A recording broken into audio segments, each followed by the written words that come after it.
Have you ever wanted to make a platformer like Celeste? Today I'm talking about my platformer prototype as I share what I learned on my journey to become a game dev. I wanted to work on an easy project, and in my mind at the time, that was a platformer I named Color Swap. It started off as a puzzle platformer. The initial idea was that you can swap the color of your character and of color tiles in the world in order to get through the level. I made a quick and basic tile sheet and a few other basic shapes in Sprite, and I got to work. I found out after that there's a game called Hue that also plays with color in a similar way, but I've yet to play that one, and this prototype will still be very distinct from what I've seen. I added character movement, set up the terrain with colliders, and even set up a way to shoot out globs of color from the player character to then change the color of the tiles. I then set up an initial prototype level in order to test out my new mechanics. I also made an effort to set up controller support early on, since I find that that's the best way to play a platformer, so I needed to test it that way too. I was able to jump the gaps, use the tiles as platforms, so then I added a dash mechanic to give the player some more movement abilities. Then I made the effects for the color tiles. This took me much longer than I'd like to admit, but eventually I managed to get the effects for the red, green, and blue tiles to work.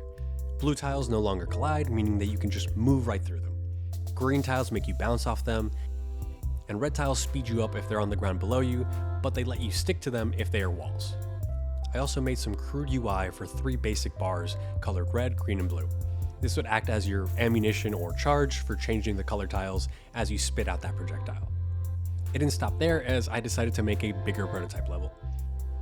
I introduced checkpoints, a moving enemy to serve as an obstacle, and I even added an interactable NPC. I decided to remove the projectile mechanic and instead having the tiles change color if the players dashed or ground pounded into them. But while these features are nice, the movement of my platformer felt floaty and bad. I took inspiration from other platformers I played in the past and decided to add a number of new features. The first one was Coyote time. If you're unfamiliar with Coyote time, it's a grace period after you walk or run off an edge where the game will still allow you to jump.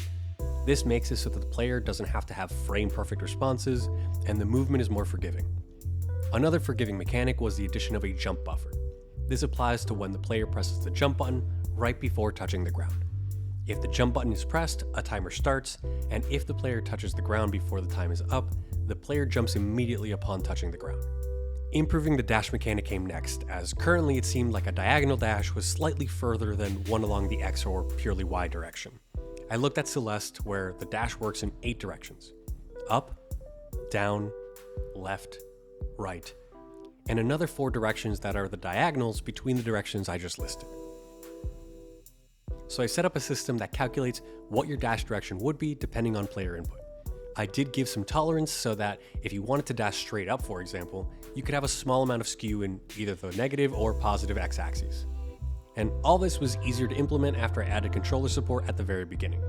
A final touch on making the movement feel better was having a varying downward acceleration. Before, I had Splat, the lovable little slime on your screen that represents the player, pulled with a constant acceleration downwards, no matter if they're going up or down during the jump. Now, Splat the slime goes up in the same arc as before, but now comes back to the ground much quicker. This added a sharpness to the jump that I think made the controls feel much more responsive.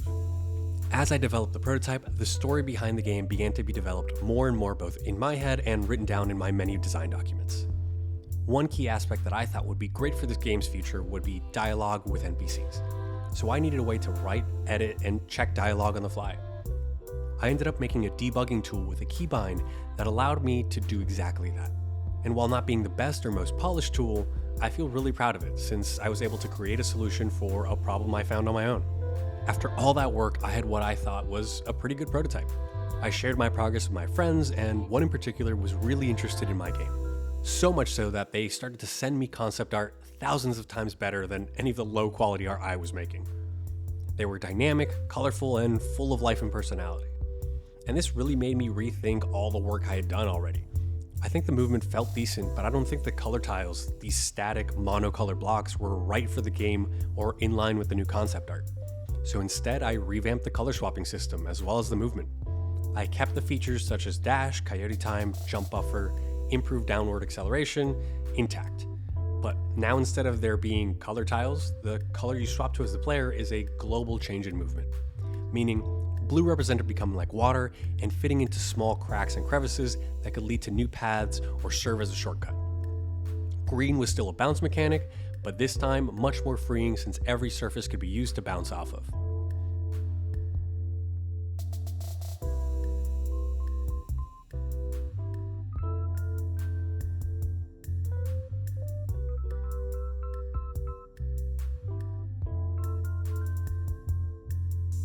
Red was also similar to before, this time always giving you a speed boost and allowing you to stick to the walls and ceiling.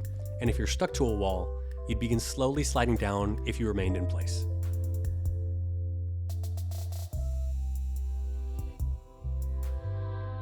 Now the color meter UI that served as an ammo indicator for the scrap projectiles could maybe serve as a visual indicator for a timer, meaning that you could only be a certain color, red, green, or blue, and have the corresponding movement abilities for a fixed amount of time before reverting back to your base color. In my opinion, the movement seemed much more dynamic and fun.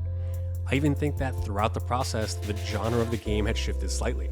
It was no longer going to be a puzzle platformer, but more like a metroidvania platformer, as creating and solving puzzles is unsurprisingly very difficult, especially for a complete amateur like me. But what came next seems to be a recurring theme in any and all the small games I make. I let scope creep come in yet again, this time for color swap. I had the general storyline written out, I had developed the general settings, mechanics, and feel for 4 bosses I decided would comprise the entirety of this game. I had listed off different potential enemies, possible NPCs, the names of the different realms each boss would have domain over, and even the color palette of each level. I stopped myself as I came to the conclusion that I was wrong before.